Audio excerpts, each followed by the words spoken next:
Okay, welcome everyone out there this evening. Welcome to Urban Birds and Bees. I am Dr. Kerry Neal, and we've got quite a show for you this evening. We are bringing to you the leadership of the African American Male Wellness Agency, the brass of the organization, and the phenomenal work that they're going to be doing, that they're doing right now and been doing.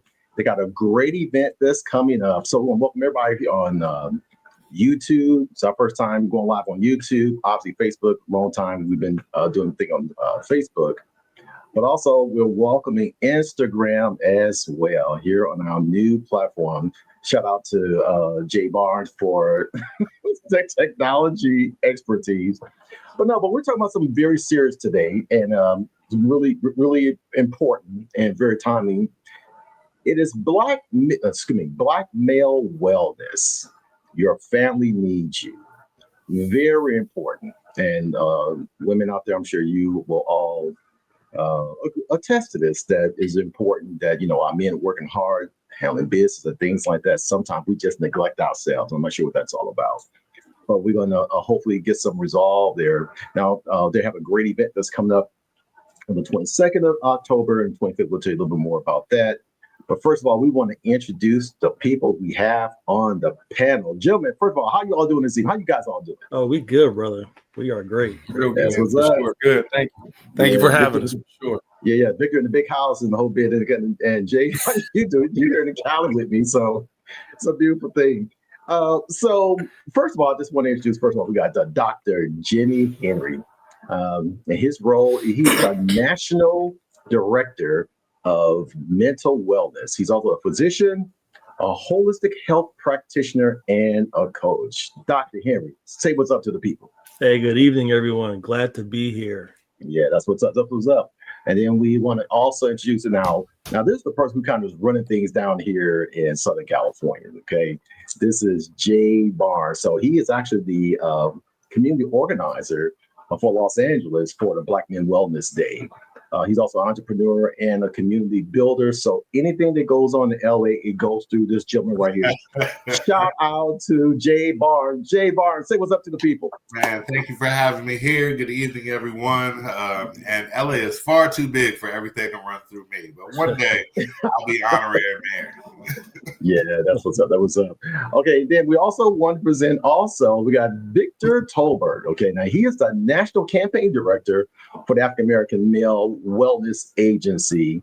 Now, not only is his work going to over 20 cities nationwide, but he's also the owner of Next or NX, that's next, but the NXT Level Fitness. Yes, that's it. And he's known as Mr. Motivation, and all this great stuff I'm hearing about you, bro. I hear that you could bring it, but nonetheless, say what's up to the people, Victor. Say what's up to the people. Hey, appreciate you guys. Thank you for having me tonight. We're looking forward to a great conversation this evening. Yeah, absolutely. So we talked a little bit about this event right here. You'll see on your screen the Black Men's Wellness Day on the 25th of October in Magic Johnson's Park. And we want to make sure that you know all about that event and what's going on. So we'll talk about our subject matter, but we also want to make sure that we hype this event. But also want to give you guys a little snapshot of some of the great work that they do and an upcoming event that they have. So, take care of our mental health in our community. It's okay to talk. Depression, stress, anxiety. Too many Black men suffer in silence. Let's normalize taking care of our mental health in our community. It's okay to talk. We have to change the narrative. Why? Because it's okay to talk. It's okay to talk. It's okay to talk. It's okay to talk. But this is an opportunity for us to come together and build each other up. Join the conversation Wednesday, October 22nd, 2025 with special guest Earthquake. That's where we at. Yeah, that's them. Okay, let's get you out of here real quick. And so, but speak to that for us really quick though, Jade. It's okay to talk. Why is that so important? Particularly the whole movement and everything going on, particularly talking about Black men's wellness. Talk to a little bit about that. Yeah, good question. So, I mean, men have been suffering and been told to sit in silence, suck it up, deal with it for so many years. We're just moving past that phase where it's not healthy to bottle things up. We end up dealing with that, whether it's sex or alcohol, or spending time outside of the house. And we've got to talk about our feelings, be able to live in that space, understand how we're feeling, and then be able to take corrective action as to how we're going to navigate, how we're going to manage. Too many of us are suffering from stress and depression and suicide. And, it's always been our stance when it comes to health and wellness. If it's something that we can change, we just believe, hey, not on our watch. We're not going to let these things happen to people who look like us or people who are responsible for leading our communities and driving our families and efforts and relationships. It's just not on our watch. So we're here to say, hey, it's safe, it's okay to talk, and we're going to provide as many opportunities and as many places as possible to make that happen. Okay, Dr. Jimmy Henry, same question. Okay, this whole thing about men want to talk. What's your angle on it? Yeah, so listen, our mission really is to save Black men's lives, right? So through our Room and Real Talk initiative, which you just saw, we create these safe spaces to allow men to express their emotions in a healthy manner, right? Because when they don't, those same emotions will express themselves in an unhealthy manner. And Jade mentioned some of the things that we deal with. Most of them are preventable, whether it's physical, right? Diabetes, blood pressure, even cancer, right? It's triggered sometimes by stress. But then you have depression, anxiety, addiction, and suicide. So all these things are preventable, and we are a solution-based agency. So we're providing opportunity to really give men not just an opportunity to speak and say it's okay to not be okay, but then connect them to resources and solutions such as therapy, job placement, like all these things that can help transform the trajectory of their lives. Yeah, that's good. That's good. And this platform is all about also exploring relationships, particularly in our community and things. And then we're going to get to that in terms of wellness and how that translates over to harmonious connections and romance as well. But Victor, so now not only are you the national campaign director, but you're also this fitness guru, right? Mr. Motivation, right? And so, there's that old expression, it's not what you're eating, it's what's eating you. So it's one thing to kind of work out. And I've also heard that old saying that you can never work out a bad diet, so to speak, right? Yes. But there's reason why people overeat and things of that nature. So what's your angle on that as well? So when it comes to just overall fitness, like we can work out as much as we want to, but if we don't have our diet in place, or I would say our healthy eating intact, then that's definitely going to ultimately overcome that's what's going to affect your overall results in a sense. So when it comes to like physically working out, like making sure that we're being disciplined, and it helps to have accountability partners. That's what we do as an organization. We hold each other accountable. So having someone that is going to hold you accountable, having those accountability partners to help you really want to reach your goals and really learn how to eat healthy and really learn how to, I call them reward meals. After you go, like, let's say Monday through Friday, and then we have our reward meal on Saturday. Not a reward day. We ain't gonna eat the whole day away, but just a meal, one meal. So that's your reward meal, whether that's your lunch or your dinner. That's whether you're watching football or you're just having a good time, just with the family, just having a reward meal, and then learning how to get back on track.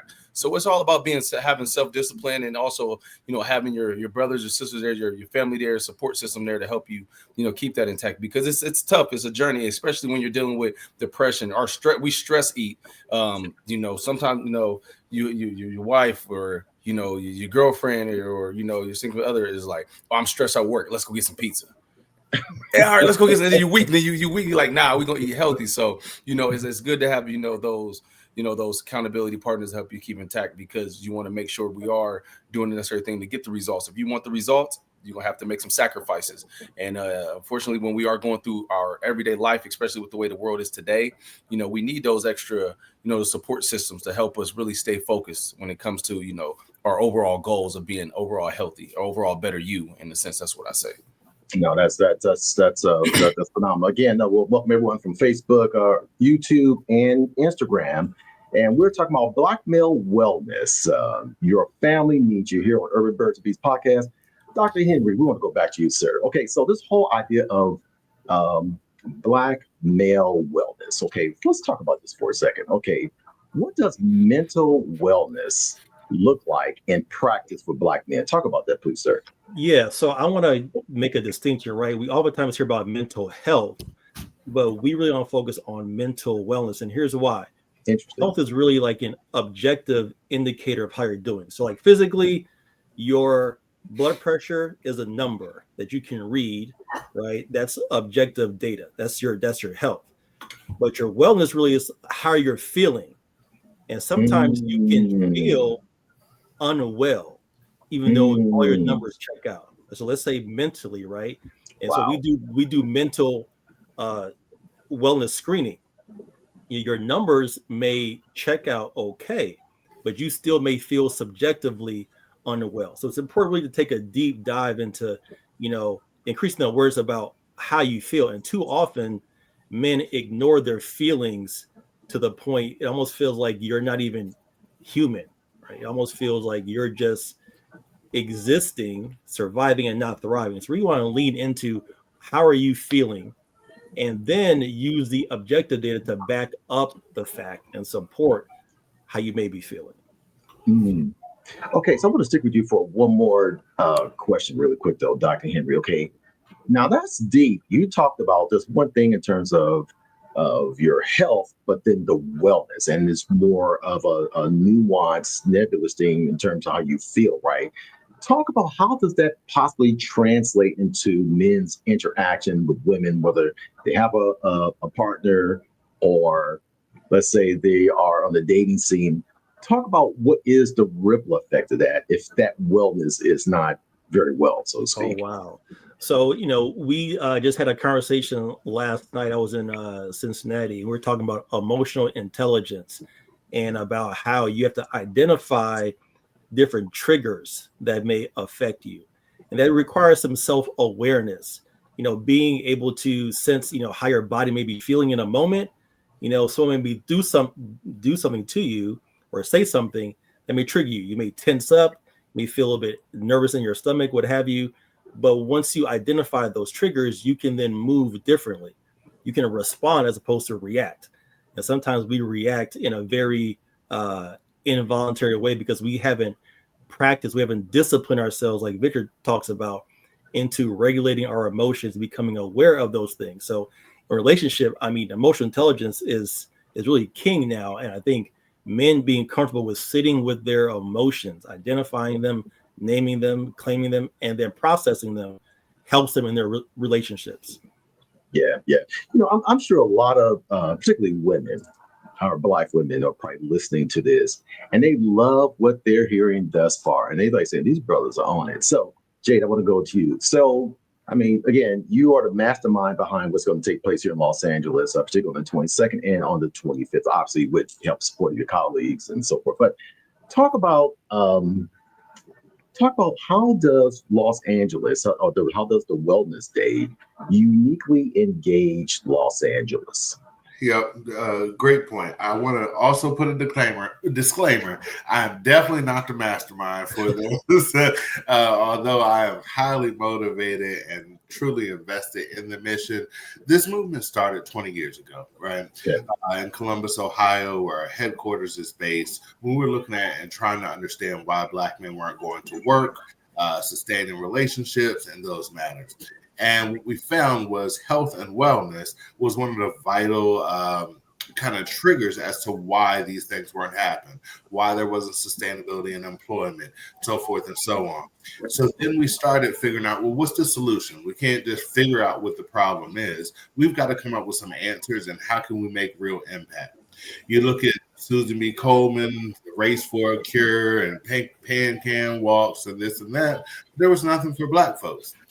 So we started the African American Male Wellness Walk. Right? And it started with a group of about 700 people that showed up for the event. And now it's grown to over 40,000 Black folks who get together. It's truly a community event where there's a variety of not only community service organizations, corporations, healthcare and medical professionals, financial advisors, who all are committed to empowering and impacting and increasing the life expectancy for Black men as well as their families, right? So when it comes to Los Angeles, we are simply a mirror effect of what was started back in Columbus, Ohio. And because we have that footprint, we create the most fun you'll ever have at a doctor's appointment. By far. Nice. And we stand money back guaranteed if we do not. So let me tell you about the day. So our number one focus, and we are not ashamed about it, is to get Black men screened. We provide our core biometric screening. So you think height, weight, blood pressure, your BMI, your glucose, your HIV, STD testing. That is our number one focus. And that's all of no charge. Insurance or no insurance, show up. We have done enough relationship building and partnership investment where our people show up and provide these screenings absolutely at no cost to the public.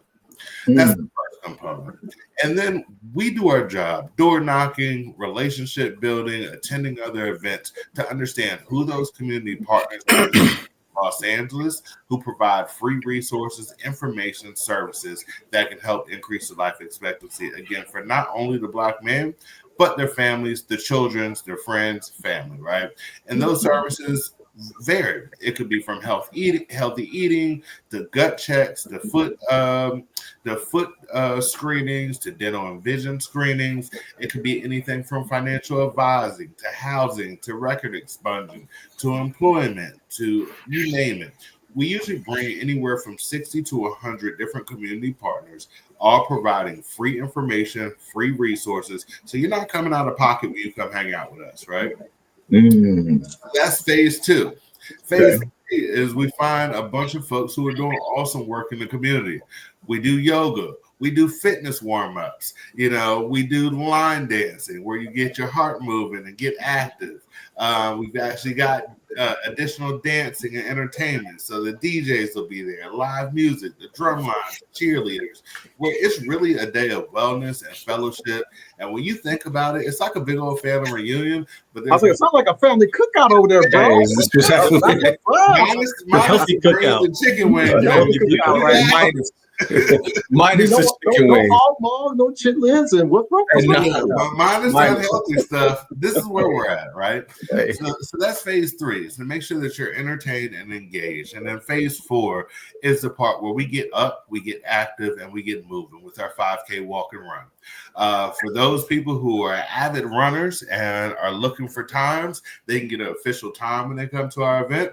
For folks who may or may not move too many steps a day, there's your opportunity to get out and walk together in representation for Black men's health and wellness, right? We have a beautiful layout at this year's location. We've got lakes that you get to walk around. Will be harvested right in the heart of the community.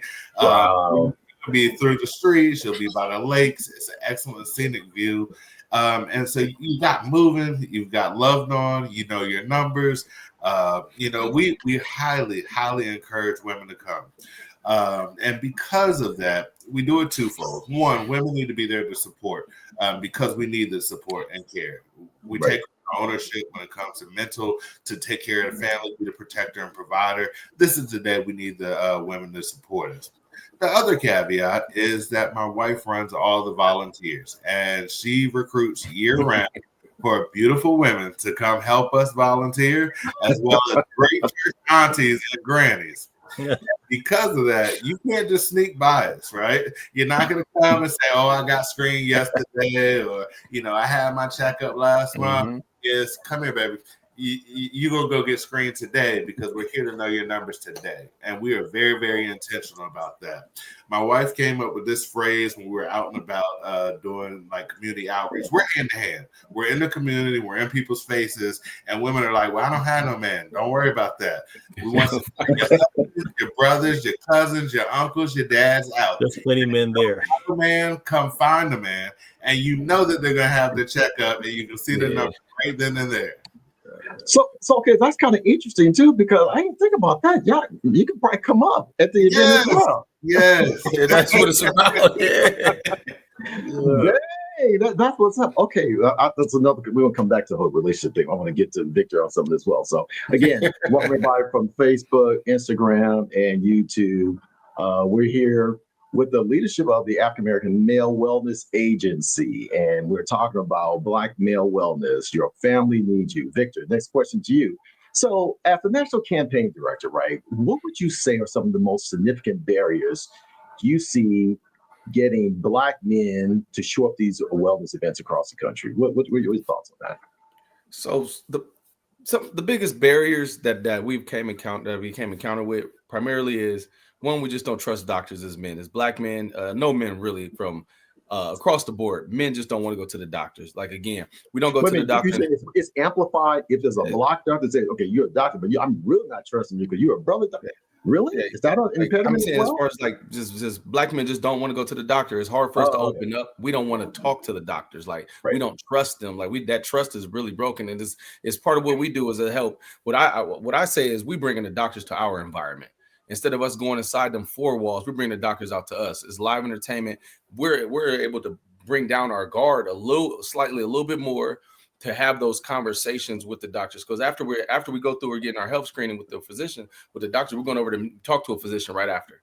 So they're going to talk to you about your numbers. So we're bringing our guard down. And when you go see, because when you go with your brothers, when it's hey, bro, I need you to go to the clinic with me.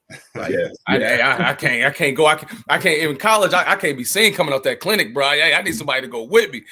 So it's a more liable to do it together. So when we do these things together, we bring down our guard. When we have an opportunity to have like music, entertainment, people around, we drop down our guard just a little bit more, to be more open-minded when it comes to being like with the community base, when it comes to having the doctors come to us. A lot of doctors, a lot of healthcare programs, they want to do this work, but they don't go out to the community to do the work. We're bringing them to our environment to help make it more comfortable for us and make help. That way we are being way more supportive we're being supported by our wives, our sisters, our aunties, our moms in those areas. So the trust factor is a big part of it. And the other part of it is just some men just, we were taught we were taught these things as kids. We were taught to wash our butt, don't go to school funky. Them girls ain't gonna like you if you smell. So, but we were never taught to, hey, go to the doctor when you get checked out. Why? Because our fathers or our grandfathers, no matter who you was raised with, was said, I don't got time to go to the doctor. They ain't gonna tell me nothing I already don't know. I got to go make this money. So these are generational curses that we need to break. And it's still, to this day, it's still the same thing.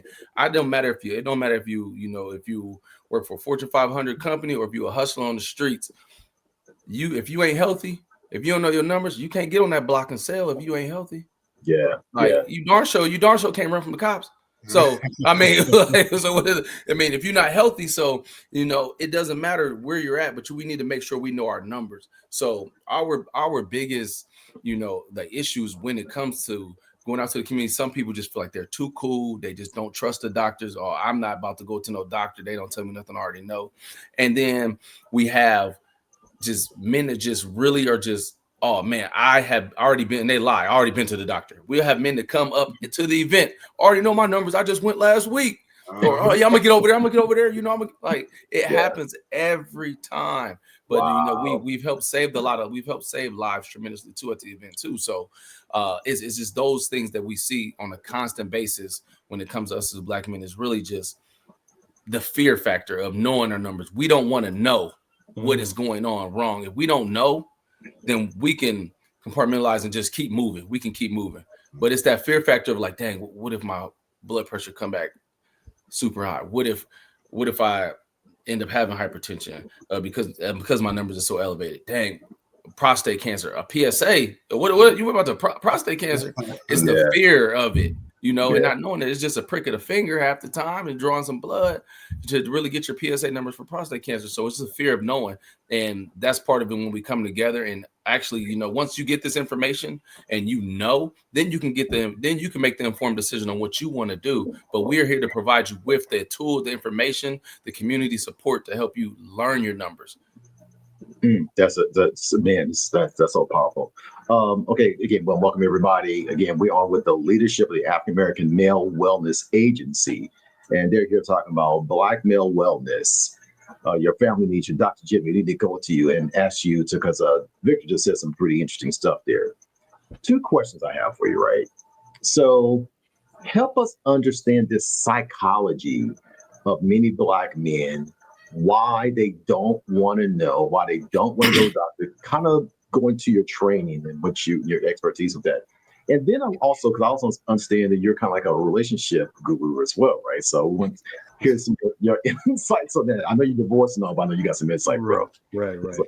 So, but the thought is, yes, ladies, he is single. Yes, he's single. He's single. Anyway, Oh gosh. but brother, look. My God, bro, I'm just trying to hook you up, bro. No. But talk about how this plays out with men and women trying to come together, and what you're hearing from our sisters saying about men in regards to health, or maybe they don't even know it's something going on with them, particularly in that wellness area that you talk about, how they feel and what they may be experiencing that may be driven by the fact that they just really aren't healthy. So two things that I find that men deal with, and Victor kind of touched on that, right? Like, ignorance really isn't bliss. Just because you don't know what's going on doesn't mean it's not actually happening. The fact of the matter is that Black men especially live 10 years less than our sisters and our white counterparts, right? 10 less years on earth. So the things we got to overcome, stigma related to. Wait a minute. That's Debo. Hold on for a second. Say that again. I want to make sure that everybody in the back heard what you just said. That Black men, what? We live 10 years less on average. The average age is between 67 to 69. Women live about 10 years longer than that, right? If you go to our Asian brothers and sisters, they live into their 80s on average. On average. Yeah. Wow. Right. So all these things that, especially as a Black men, that we internalize and compartmentalize really end up eating us up on the inside. So we have to overcome these stigmas. A stigma of being a man, right? Not trying to appear weak. Stigma of being Black. Victor mentioned the mistrust that our community has had at the hands of medicine historically, right? So that generational trauma still exists. Stigma as far as even being a leader. We lead our households, we lead at work. You can't appear to have a problem when you're supposed to be at the top. And when you do have a problem, who are you going to turn to look for help?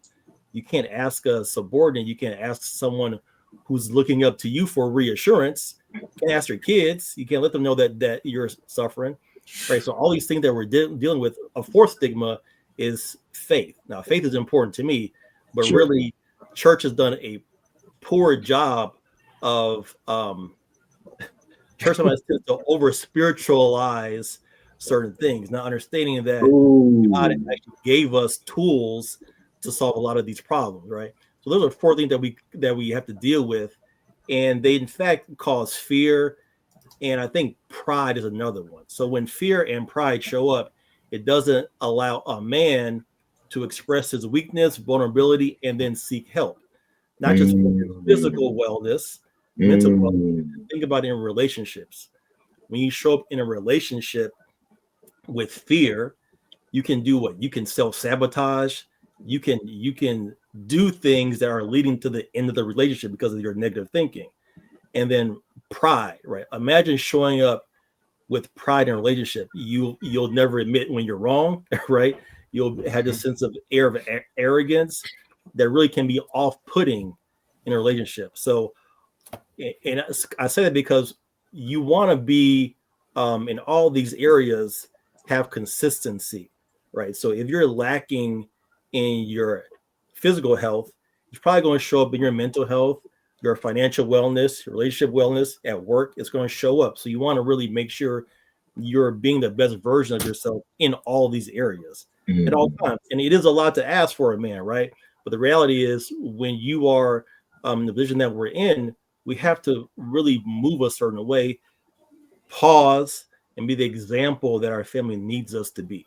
Interesting.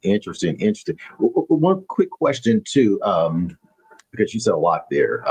Okay, you talked about the role of the church over spiritualizing this. Okay, I want to unpack that a little bit because you know Jesus healed it all. Let's show the lady with the issue of blood, just him. You need to trust God, right? But then after church, they sell those fried chicken dinners, right? So go figure.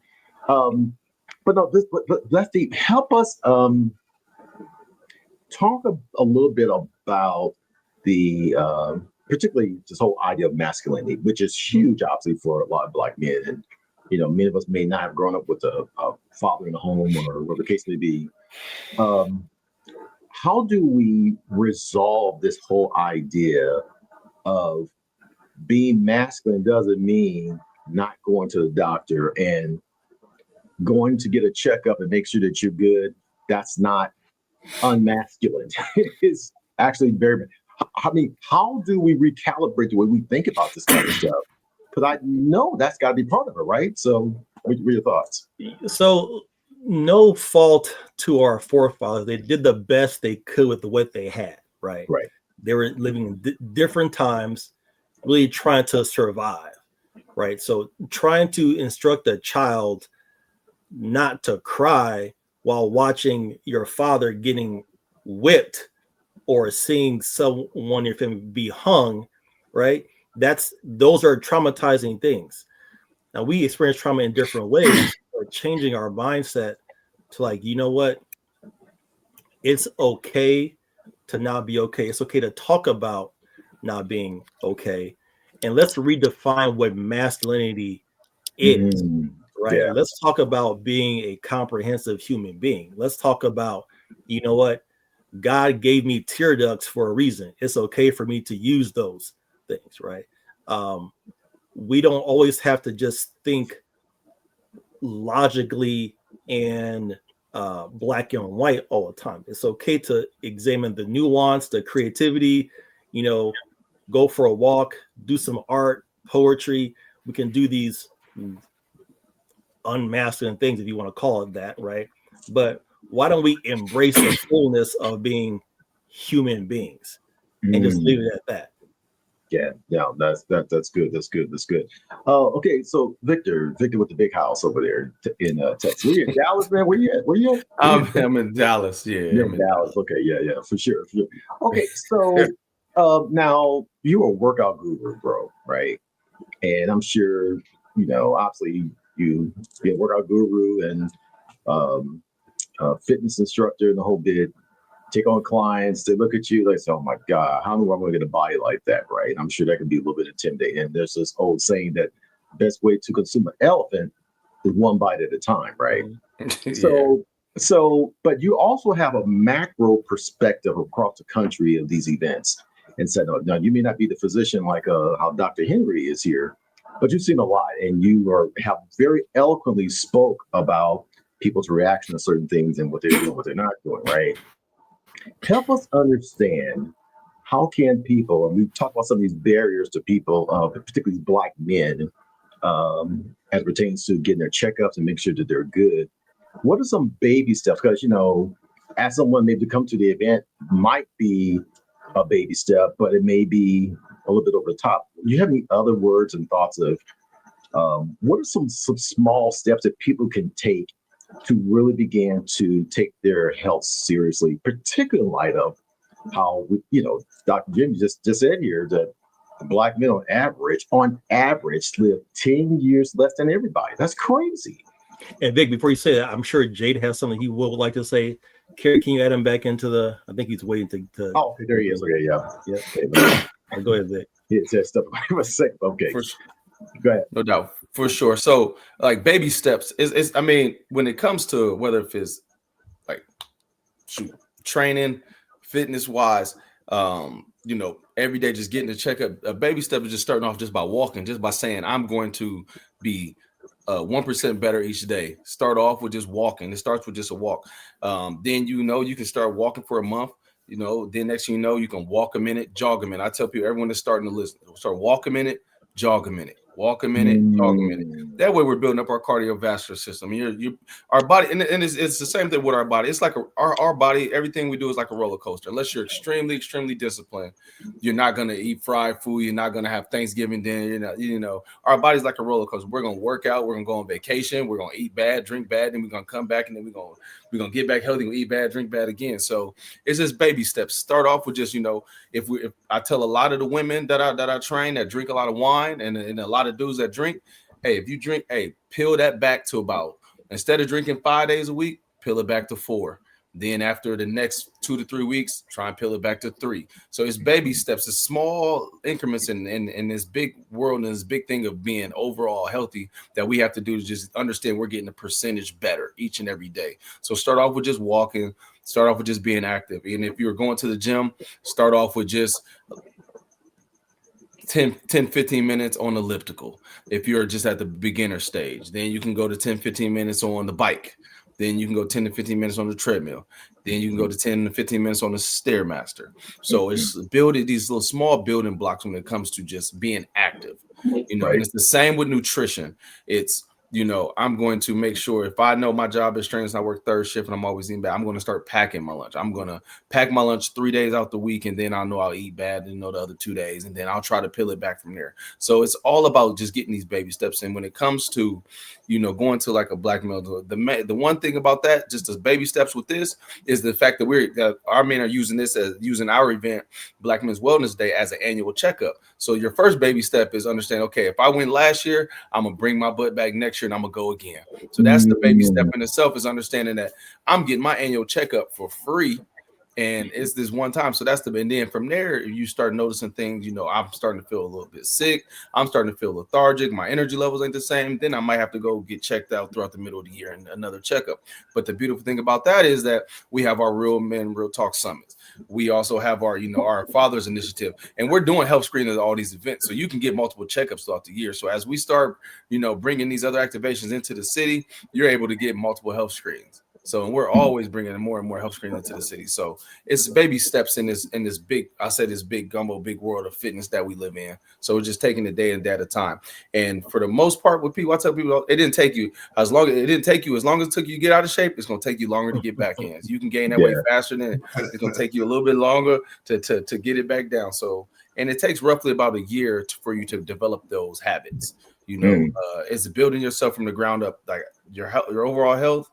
I'll say this part: your overall health is like building a house. Your first 3 months, you're really just laying the foundation, and then you're building everything. You're building it from the ground up. You're laying them habits, them consistent habits. It's all about being consistent and disciplined. So you're laying them habits on the foundation, and then from there, then you're going to see some of the gains, some of the rapport, that you're seeing when you go to look in the mirror. You're like, okay, the next three to month 4 to 7, then you're going to start seeing, okay, I'm starting to see my body really start coming to form.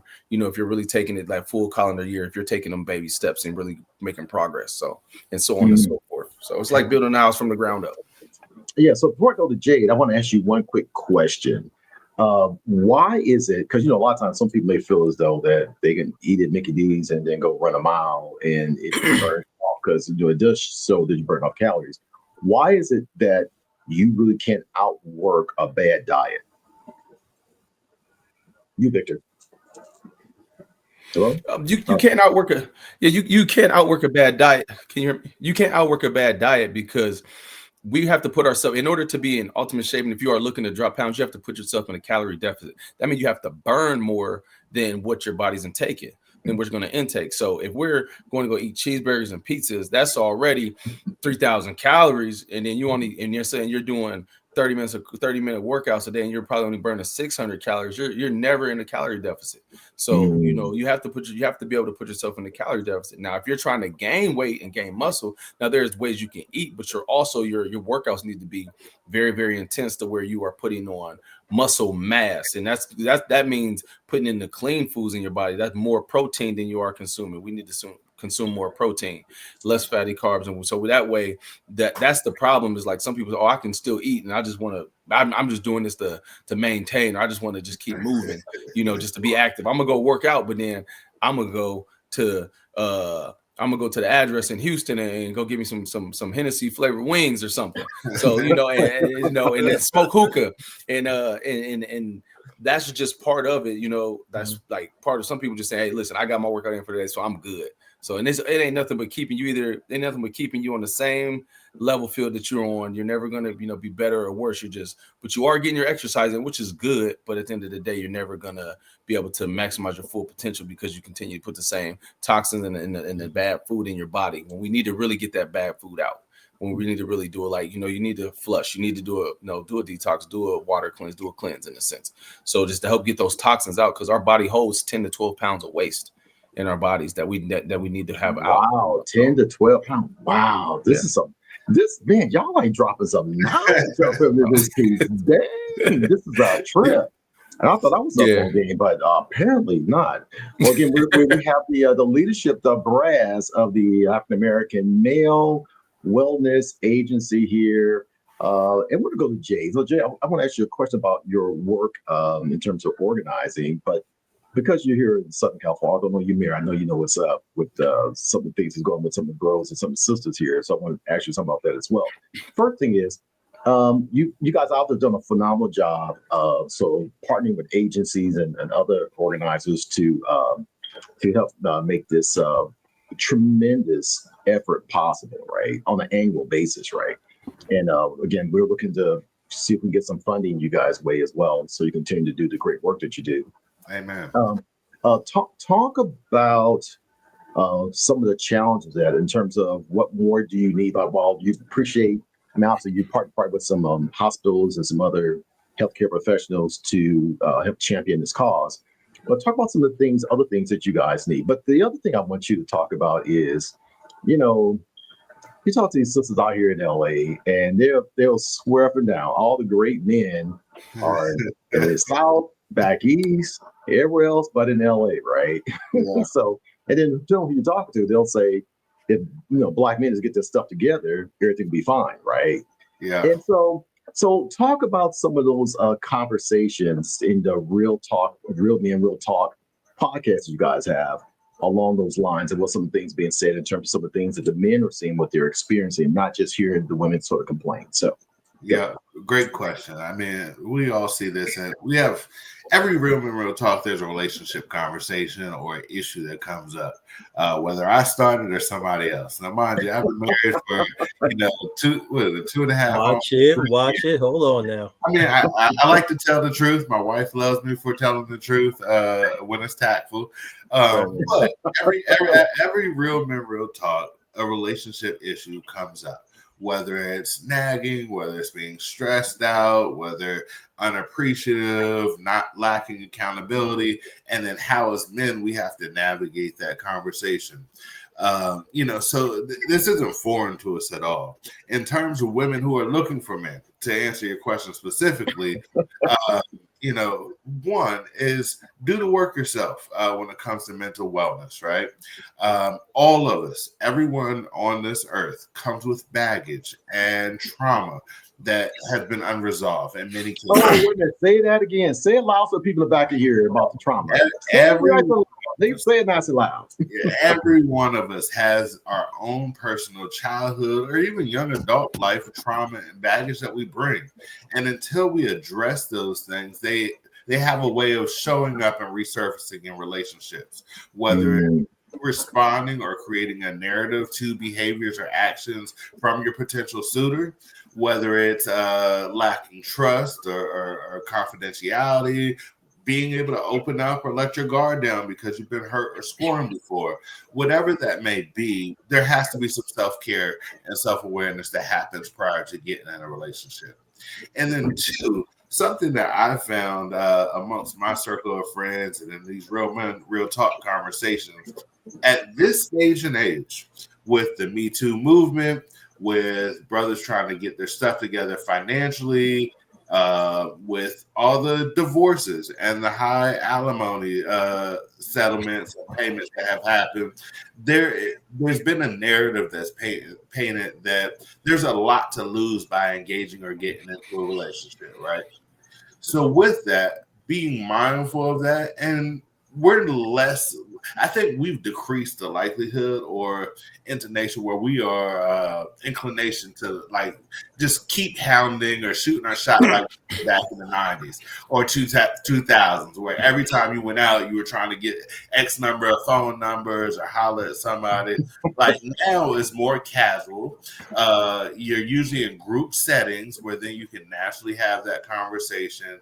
But make yourself available. Something that I highly, highly, highly encourage for women looking for men: give any positive sign or any indicator of interest. Any. Whether that's making eye contact, a smile, bringing yourself closer to proximity, where it now feels safe that we can pursue you and give us the opportunity to do what you want us to do and chase you down, shoot our shot, have a conversation, begin the relationship. But if you stone cold the whole night or locked in with the girls, the likelihood of one of us, a good man, good clean man, with a degree, a job, no kids, no family, like we're probably less likely to walk clear across the room with zero indication. And that's been the common theme that I've heard amongst my group of friends. I've got several still single friends. Slide in my DMs. I will get you connected to these good guys. good respectable guys. But any indicator, any sign, and it doesn't have to, you don't need to go shoot your shot. That's not what we're asking for. No, I'm going to ask you that. Do you at all, what are your thoughts about women actually approaching a man and saying, yo, like what's good? I don't think that's a problem. I don't think it's. I don't think they want to. I'm hearing what you say. I don't think it's a problem. Well, you asking me. So listen, I think times have changed. Men and women. Yes, we're different, but we're equal. And I think it's a level playing field now. I do think it's a little bit of a dance, a rhythm with pursuing. I think ultimately women like to be pursued and like men to decide and plan and that kind of traditional thing. But if you go scroll on social media long enough, you'll think that some men should just be laid up and be pampered and living the soft life. So I'm more traditional sense because I think ultimately, again, we are in a certain position or a certain responsibility, I think, of leadership in our families that I think women do appreciate. And but we've got to be healthy in order to fulfill our duty in this role, right? We have to actually discipline ourselves, be consistent, not perfect, but consistent in our daily practices in order to lead by example and then live a longer life, right? There's a reason why we need to live longer, right? To establish a legacy for our family and for our children. We talk about, health is your wealth, but you want to build some generational wealth too, and generational health. But you got to really, it all starts now. It's never too late to even start. And we're really trying to help men change our mindset all around health and wellness. Take the intimidation off, make it a more comfortable, fun-filled environment to become aware of your numbers, but then take some action behind it. Once a man gets screened, we get them connected to a doc for an appointment. We even started giving prescriptions same day. If your blood pressure is so high, you can leave with a prescription. You don't have to wait 2 weeks to go to see the doctor, right? So we are really trying to advance what is going on in terms of saving Black men's lives. No, gotcha. I love how you look at all that question, by the way. So, but anyway,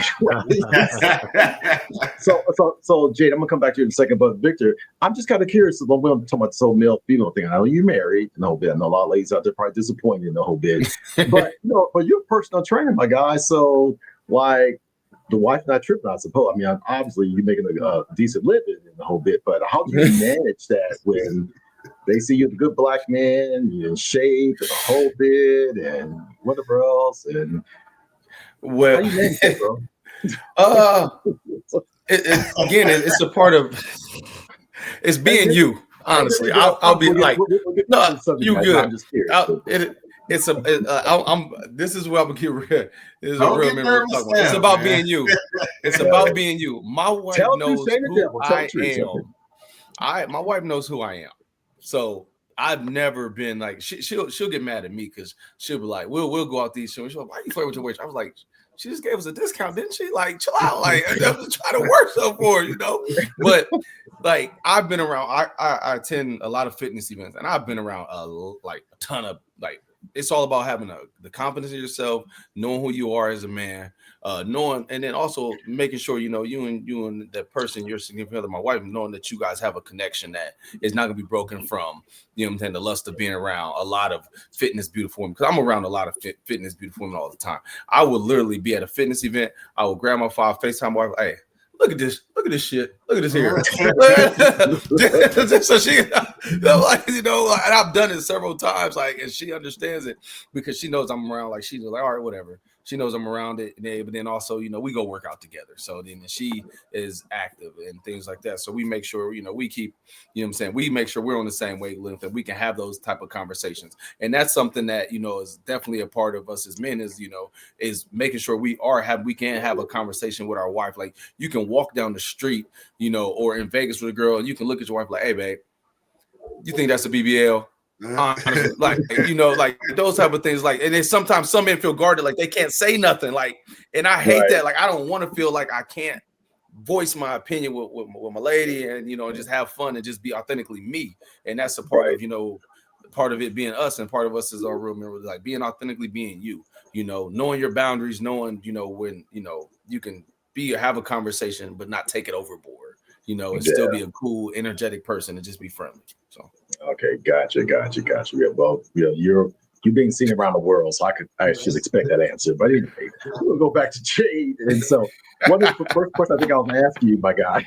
Well, the first thing I think I was asking is in terms of partnerships, and although you established some great partnerships throughout the community and things like that, there are part of the needs that you have. Talk about some of the other areas that could help advance the mission of the Black Male Wellness Day. And just in general, and tell us what some of the challenges you're faced with some of that. Maybe people just don't know. I don't know. Whatever. What are your thoughts? I mean, because you're on the front lines doing this stuff. Yeah, really good question. So we have many obstacles. The biggest thing that helps, right, is that this event is for the community and it's also by the community. So when we have smaller groups, organizations who are doing positive work, it is imperative for us to link in, come together, and partner and work on this. Most of the items to participate are free, and we have a different kind of multiple levels as to how you can participate. The first one is an individual, and just signing up, registering, and saying I'm coming.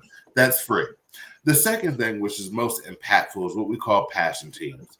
And passion teams are simply a group of two or more when gathered together, whether that's coworkers, family, friends, fraternities, sororities, church groups, men's groups, women's groups, you name it, come together to participate in the event in the name of Black Men's Wellness. You know, we encourage them to sign up on the Eventbrite. Again, it's free. Show up, matching colors, matching shirts, paraphernalia, whatever that may be. That adds tremendous value to the event and the impact that we can make. The more people who are there, the more people we can get screened, the more people we can get screened, the more lives that are saved. The more lives that are saved, the better story we can tell. The better story we can tell, the more funding we can secure to do more across the country, right? And it all kind of bottles up. It's always going to be free to the public, but these events are not free and require a lot of funding and support from community partners. The second part of the question is for community partners. People are looking to engage with the Black community. We are the boots on the ground. We are the liaison between your company and the community. There's been plenty of distrust over history. We look at Tuskegee and opportunities like that where we've been taken advantage of, misguided, or misaligned, where we're going to have conversations, understand their true vision and true impact, and whether they're just throwing money at it or whether they really care about the community. And once we vet them, then we bring them to the community and make sure those resources are available for as many people to make that to make a dent in the health disparity gap, right?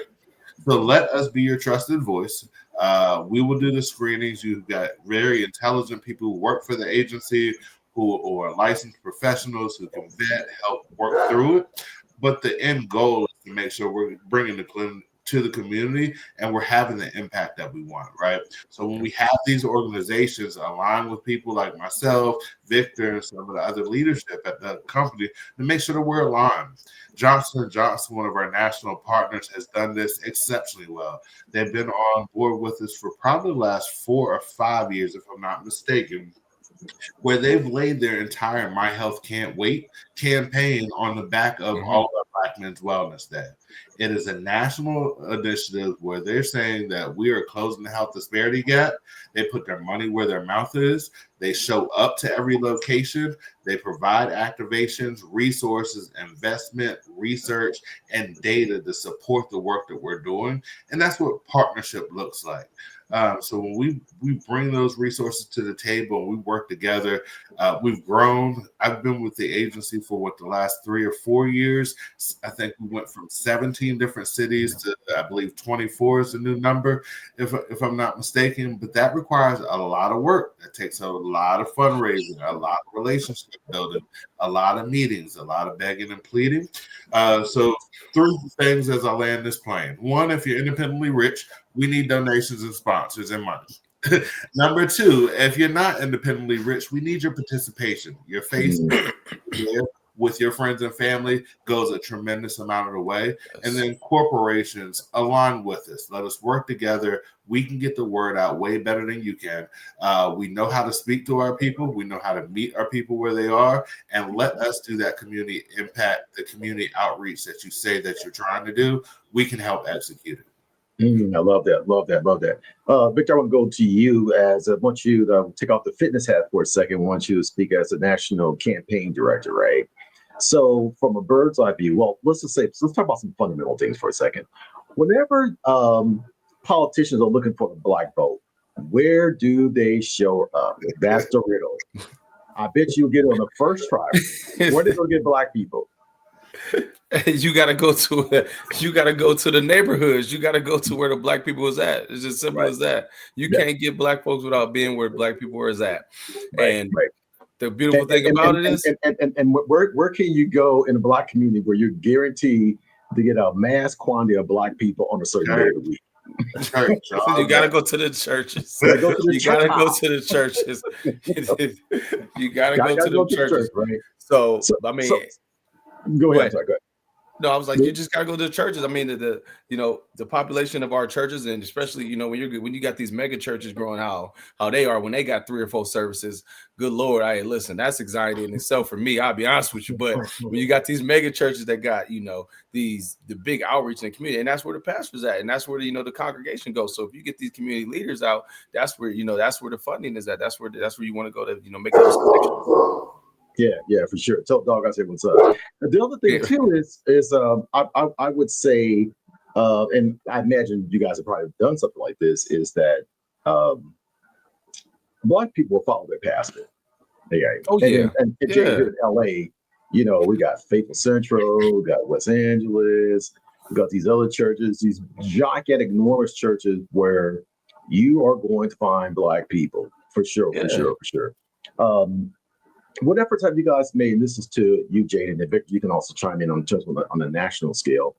How has a church been responsive to this? Because we want to pay our tithes, we can go to church, we want to get our praise on, and so forth, and we're dying. So how has the church been receptive, and are you guys making inroads there, or what?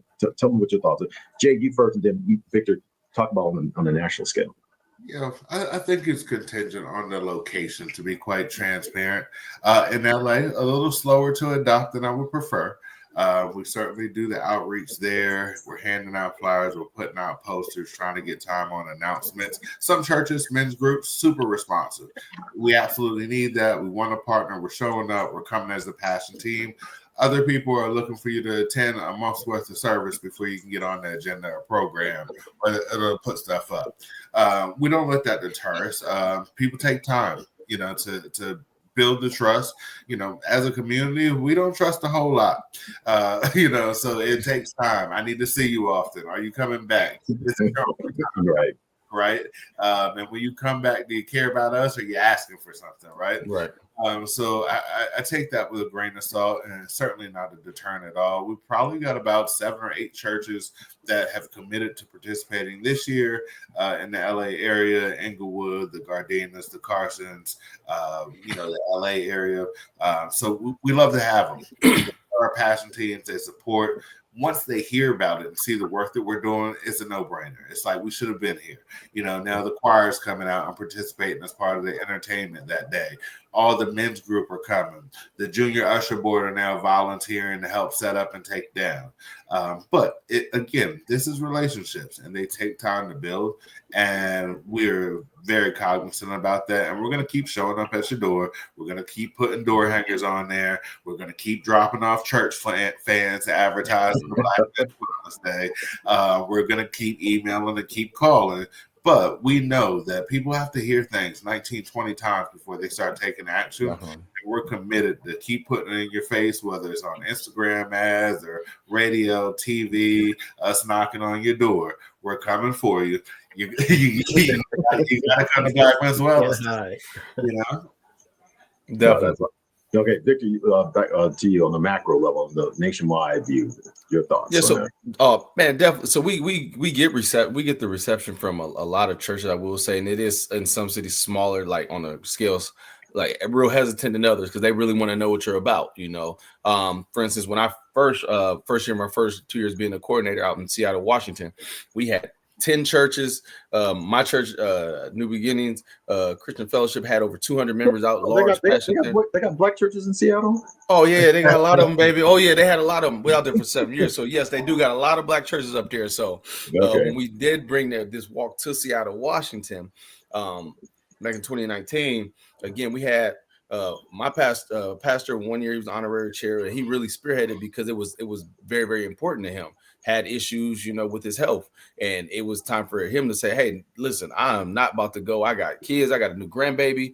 So, and he really spearheaded and made sure he connected with other pastors within the community, and we have faith-based luncheons in every city we go to now. So we had a faith-based luncheon where we're able to bring 15, 20 pastors together, do a presentation, tell them about what we do, and get all the community, get all the pastors and community engagement to be able to go to their churches and the congregation and have them then now get us on the announcement board, as Jay said. So, and then even let's say on the scale to currently right now going into different cities, we went into Norman, Oklahoma this year, had a faith-based lunch there.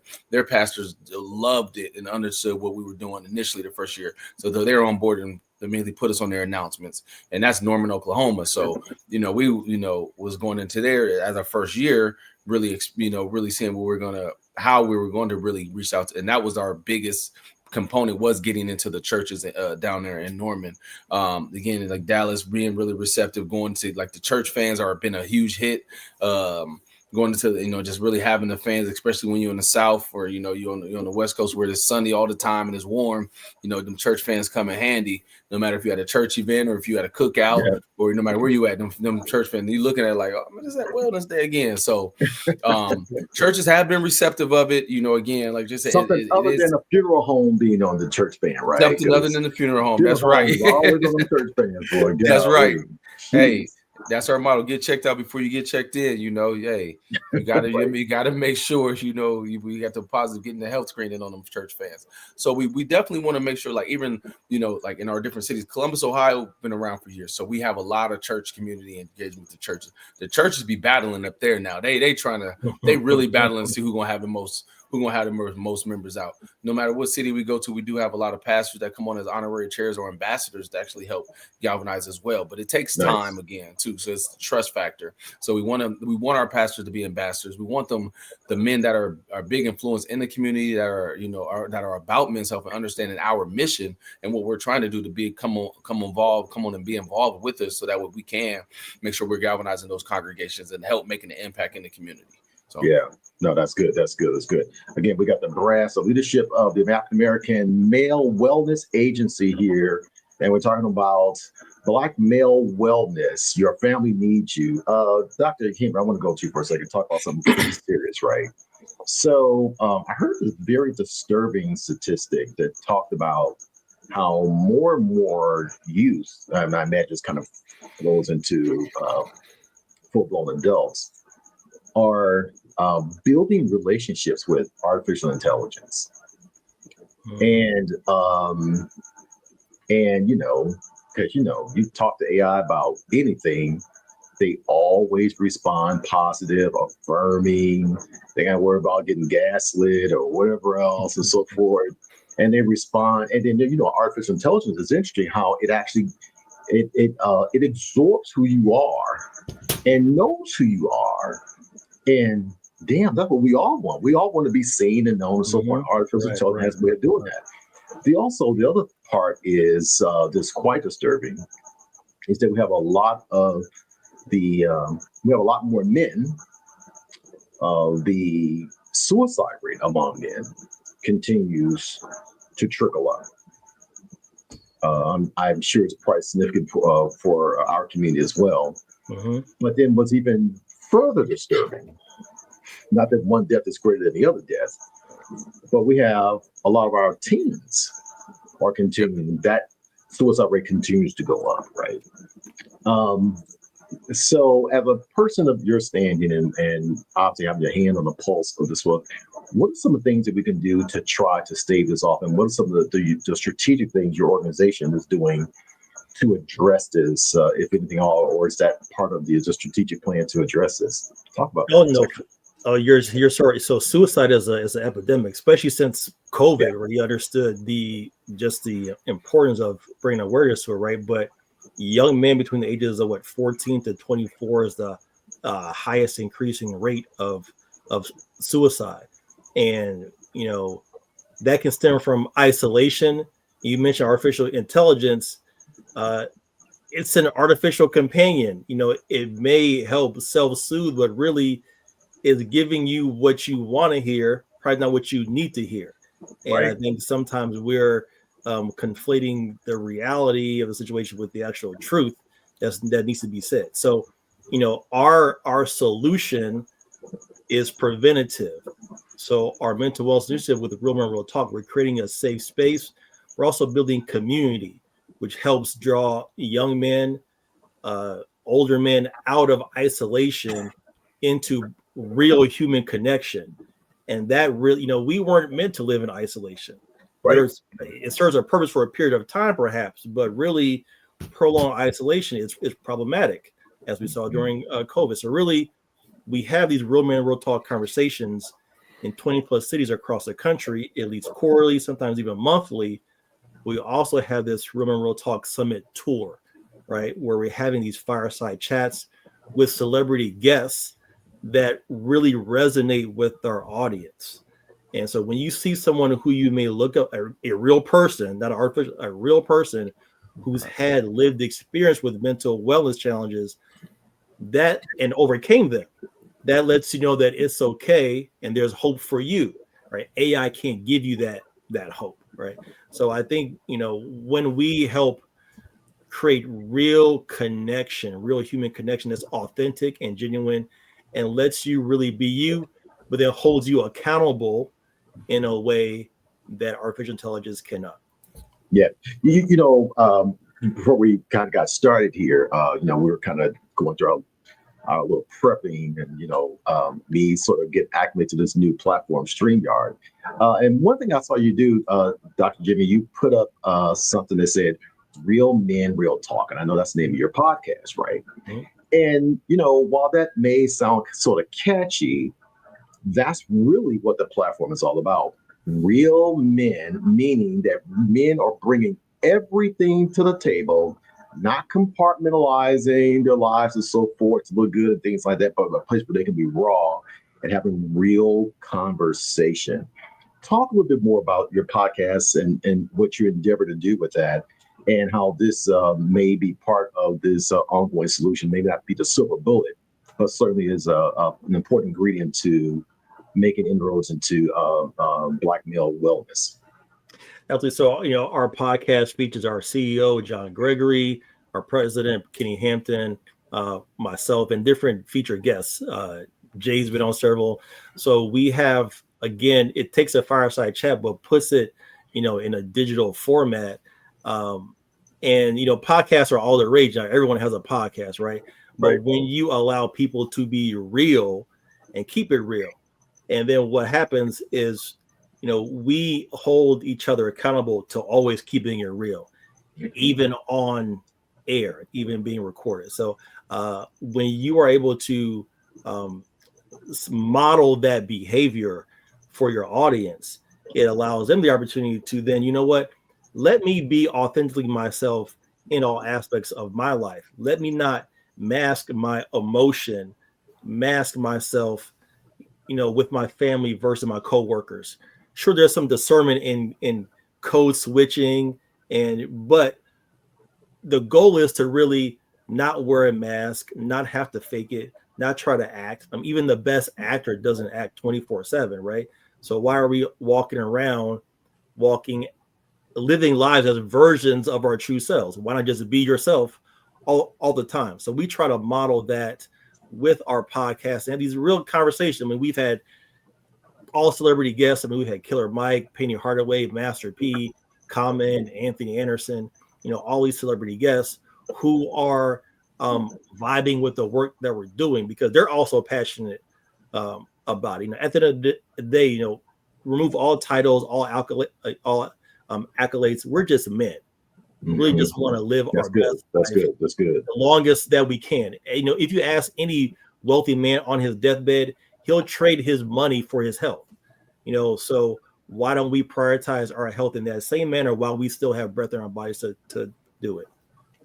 And Dr. Neal, real quick, I just want to highlight something that I don't want to fall on deaf ears. When we do our Real Men Real Talk segments, we always start, whomever is facilitating self-discloses up front to create that safe space where you can be authentic.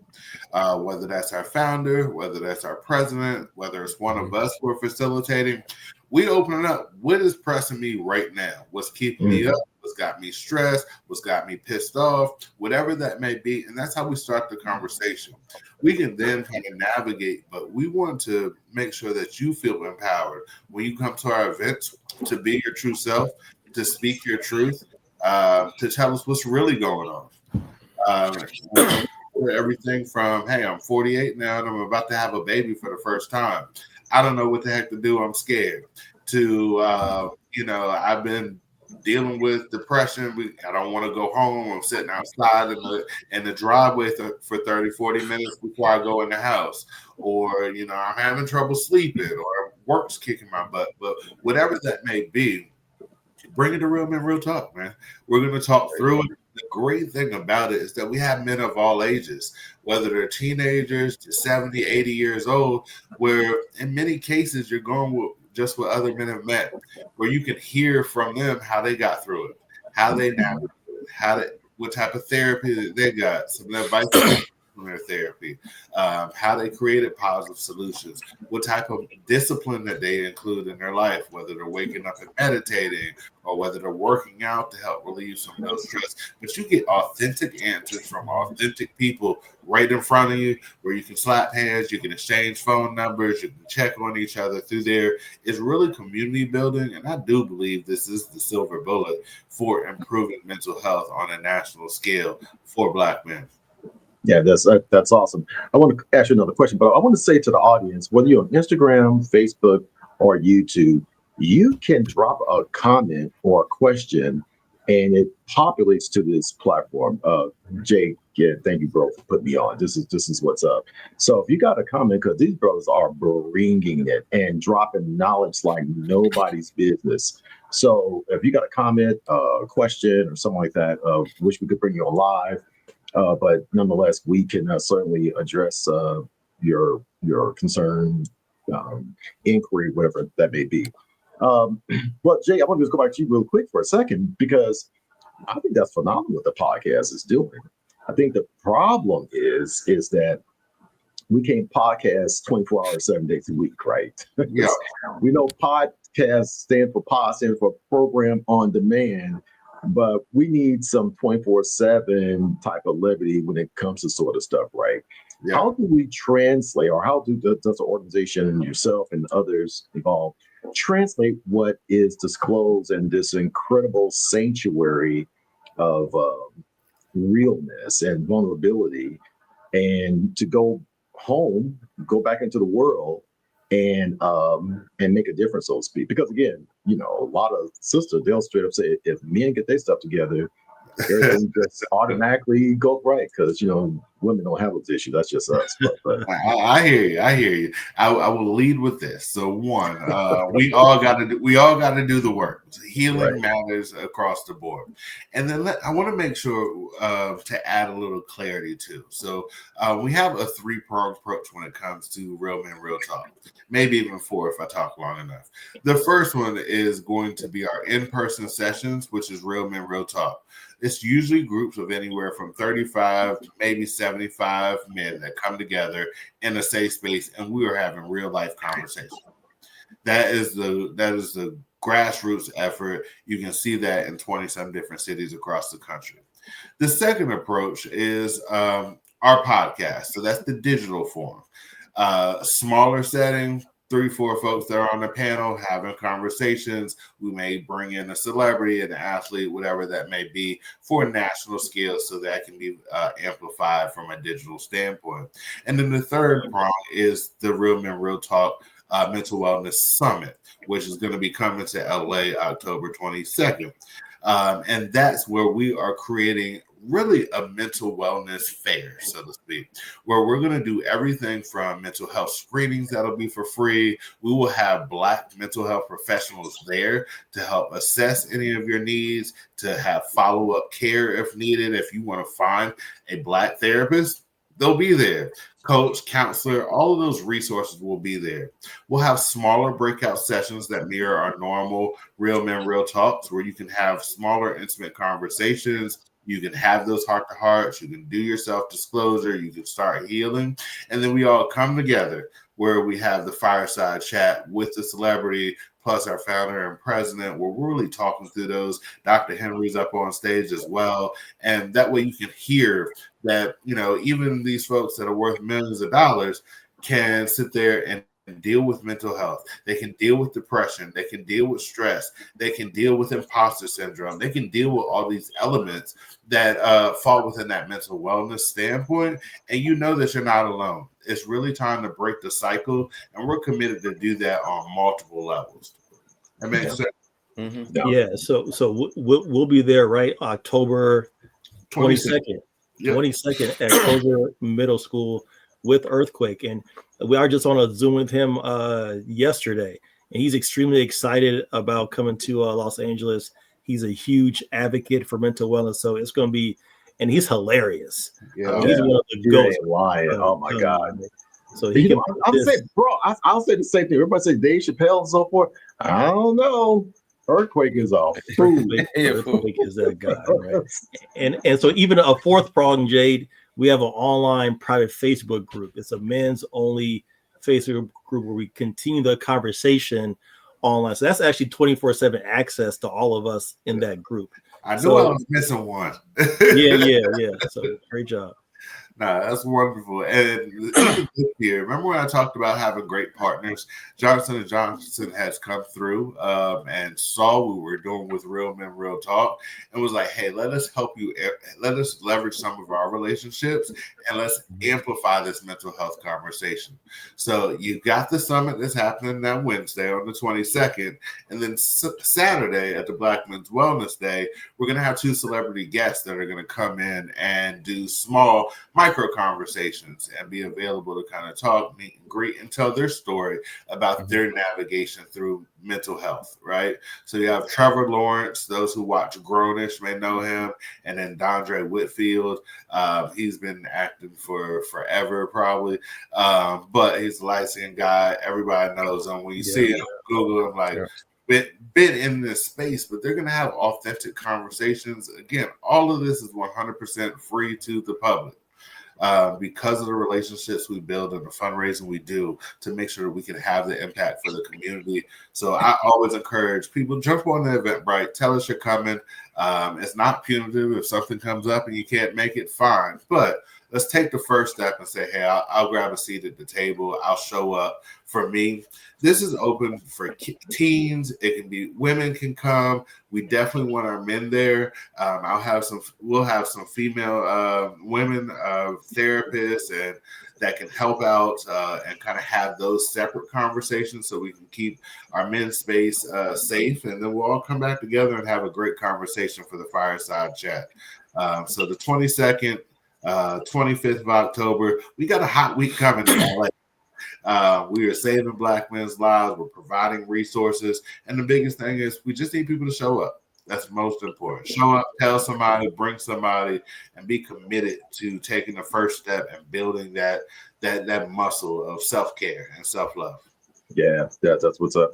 I want to go around because we're kind of running short on time, but I want all of you, I got to step away for a quick second, but I want to start with Dr. Jimmy. Talk about how you got involved with the organization, how and why you got involved with the organization. You didn't want to go to go to Victor T. You didn't want to go to Jay. Yeah, so I practiced medicine for 15 years plus, actually experiencing my own mental wellness challenges, and I overcame those by the grace of God. And it was just an alignment that happened with myself and the agency where it just made sense. So with my background and kind of transformation, I became the National Director of Mental Wellness and really take pride in spearheading this movement across the country, helping men overcome things that I overcame and giving them strategies that I use, and just giving the opportunity to say, you know what, it's okay to be human. We don't have to have it all together all the time. And really to see men leave our Real Men Real Talk sessions and their face lit up, knowing that they're going home a better man than they came in, going to work the next day better than when they came. I mean, that's fulfilling in of itself. Most definitely. I'll pass it on to you, Vic. Yeah, most definitely. And for me, how I got started, just quite frankly, I will always go back and volunteer. Out of my friends, my core friends, high school friends, I was the only one that moved away out of college and the high school and college. And Mr. Gregory was a mentor of mine growing up, so I always listen to him talk. He's like one of them uncles that you like, man, will you just shut up? Like, hey, just leave me alone, bro. I'm trying to chill. He would just talk to us after football games, and it's just something that that I gravitated to. He was someone that I gravitated to, as a young man growing up, wanting to be around more positive people, more positive men. And I will always go back and volunteer. But when I moved to Seattle, my brother, I believe everybody has their why. The reason why you do this work. Right. Me, I was all about fitness, just straight football. I just wanted to train athletes. I've trained a variety of high school kids programs, little kids, NFL players, basketball players, track athletes. And I was just like all about health, all about just sports training. My brother got really sick, flatlined twice. He had to get his big toe amputated. Then he got all his toes amputated. Oh, wow. No coming out of just rehab and stuff, he fell and the infection went up his leg and he got amputated at the knee. So it was just several issues. So and I just told him, bro, you're here for a reason. And then he had issues with vision, started going blind. They fixed that. So it's just everybody has their why. And like I wanted to be able to provide more health and wellness to our community. So I had called Mr. Gregory and called Perry, who's the son of one of my best friends. I said, hey, I want to bring what we do in Ohio to Seattle, Washington. So that's what made me want to get more involved. And I started being involved up in Seattle, Washington. And then post-COVID, my brother, he had the flu and COVID. He passed away from the flu and COVID. As I was literally landing in Columbus, Ohio, I went back to our Black Men's Wellness Day in Columbus, August 9th, like per usual, same weekend, second weekend of August. I have a simple routine, that same routine I go through anytime I fly back to Ohio. I get off the plane, I get my rental car, I go straight to the gym, to my other mentor's gym, and I work out because I know I'm not going to get much done after that on that day with my friends and not seeing people for a long time.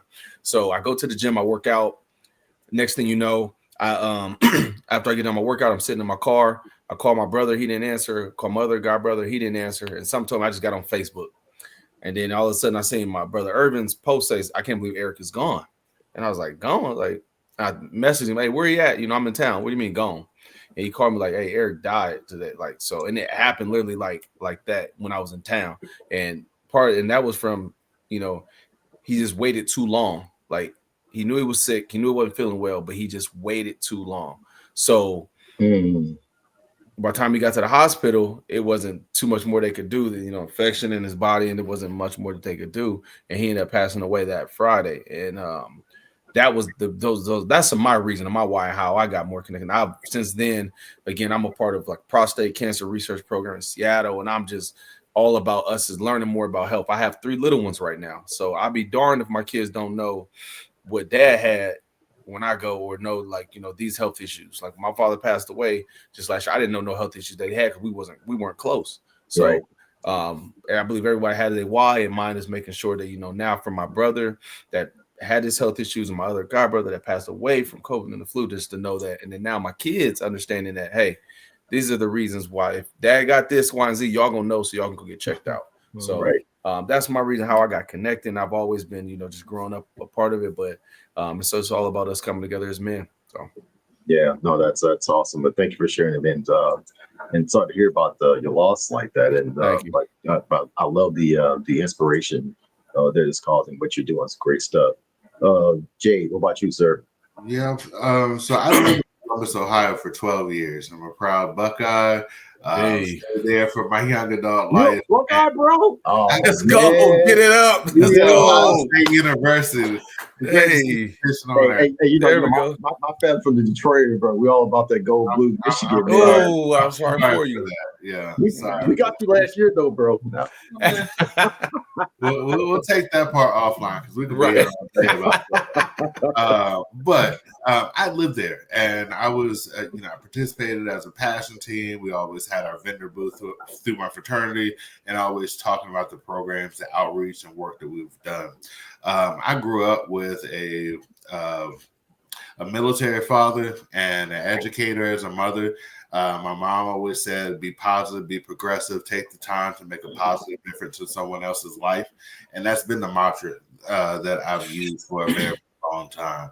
In every career, every role that I've had, it always had to do with helping people and increasing, like, their impacting those who are in my sphere of influence. I got out to LA, where after being heavily community activist there in Columbus, I got out to LA. If you know anything about LA, you need to figure out how to stay in LA once you get here and make some money, or else you will go home very quickly, right? Right. So I got the call from my alpha brother, Marlon. He's like, yo, we want to be in LA. It's a great market. We've been doing events together for the last, 15 years. Why don't you do the wellness day out there? I was like, absolutely. My job's sustainable now. I've got capacity to do this, and it matters. I can't tell you how many times people come to our event about to run a 5K. They get their finger pricked and realize that, bro, you were hypertensive. You were about to have a stroke. You're getting in the ambulance right now. You can't run nowhere, or else you mess around and die out here trying to run this 5K, right? You know, see instances like that. I believe in the last 4 years, I've lost 3 friends to pancreatic cancer. Wow. Things that, like, again, pancreatic cancer is a little harder to detect, but it is detectable earlier. And there are things, and my job is to make sure that we educate and make aware of what's out there. Ask for the extra screenings. I just got my physical done 2 days ago, and I'm like, whoa, what all are you screening for me? I need the full workup. I need this. I need that.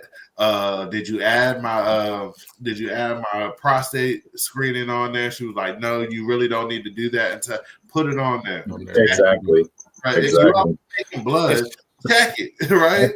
That part. Why are you leaving that off for me when I can know now? Right. Grandfather done passed away from prostate cancer.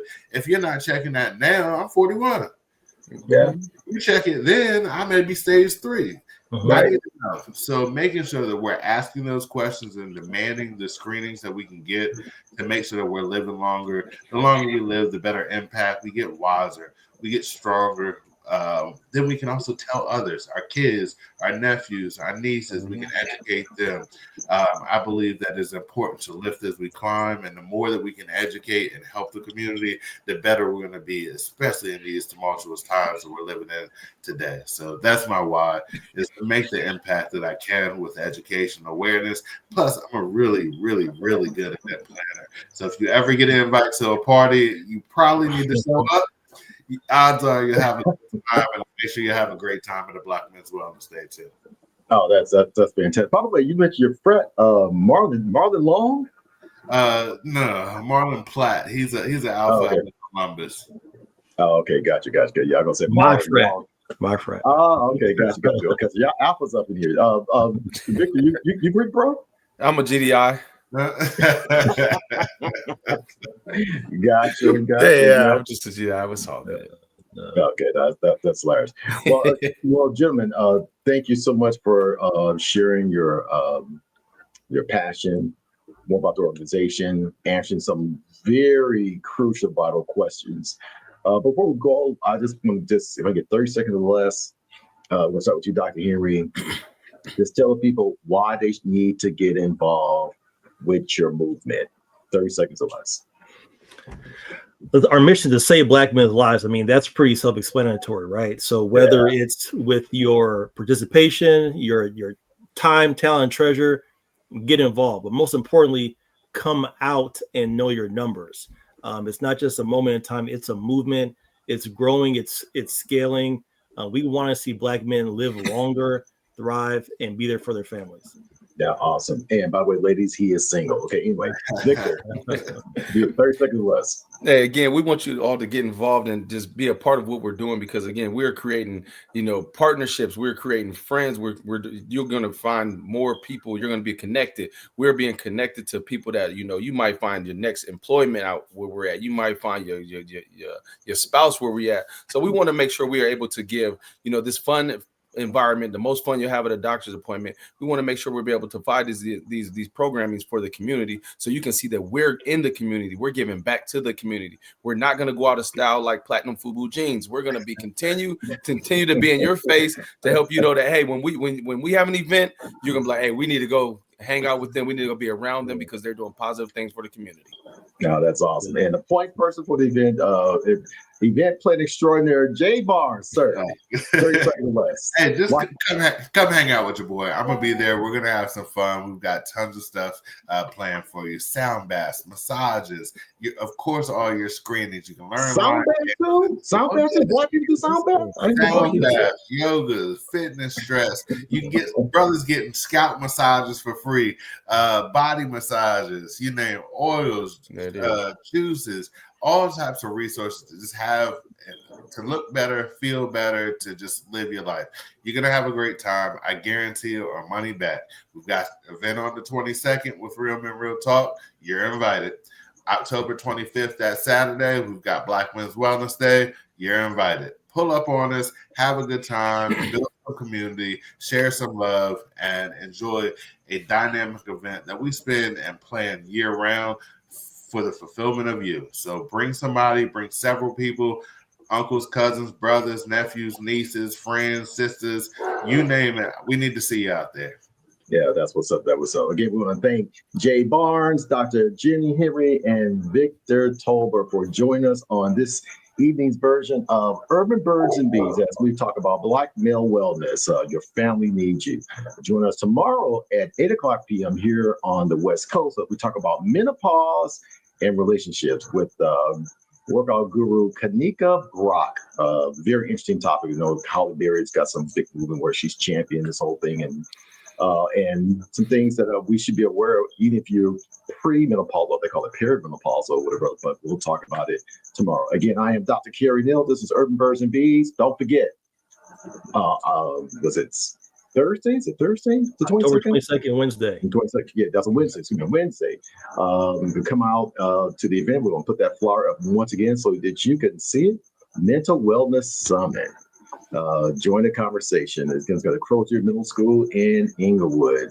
And then obviously on that Saturday, the 25th, come out to Urban Magna Johnson's Park the recreation area for Black men's wellness day here in Los Angeles. And my understanding is the Earthquake is going to be in Houston tomorrow, right? In Houston This weekend, tomorrow, yeah. exactly. Yeah, Yes, yeah, sir. so, yeah. I'm telling you what, that's a funny dude. But he is one thing that he incorporates in the shows is men getting checked up and the whole bit and so forth, which is very, very, very cool. Again, on behalf of Dr. Jimmy Henry, Victor Tolbert, and Jay Barnes, I'm Dr. Kerry Neal with Urban Birds and Bees. We'll see you next time. Thanks for joining us.